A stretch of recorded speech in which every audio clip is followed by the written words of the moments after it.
மயிலாடுதுறை மாவட்டம் சீர்காழி புதிய பேருந்து நிலையத்திலிருந்து வாக்காளர் விழிப்புணர்வு பேரணி கடைவீதி வழியாக பழைய பேருந்து நிலையம் சென்றடைந்தது. முன்னதாக பேரணியை சீர்காழி கோட்டாட்சியர் சுரேஷ் கொடி அசைத்து தொடங்கி வைத்தார்.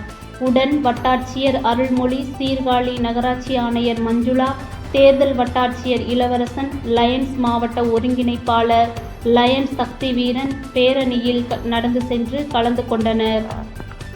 இப்பேரணியில் அன்னை ஆரோக்கிய நர்சிங் கல்லூரி மற்றும் கிங்ஸ் நர்சிங் கல்லூரி, ஆசிட் நர்சிங் மாணவிகள் பேரணியில் கலந்து கொண்டு வாக்காளர் பட்டியலில் பெயர் சேர்ப்போம், வாக்காளர் என்பதில் பெருமை கொள்வோம், ஜனநாயகத்தில் பங்கேற்போம், உங்கள் வாக்கு உங்கள் எதிர்காலம், வாக்களிப்பது ஜனநாயக கடமை, வாக்காளர்களாக இணைத்துக் கொள்வோம் என்று பதாதைகளோடு கோஷங்களை எழுப்பி சென்றனர்.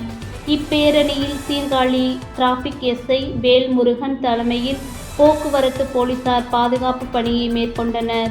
சின்னமடை செய்திகளுக்காக மாவட்ட செய்தியாளர் நடராஜன்.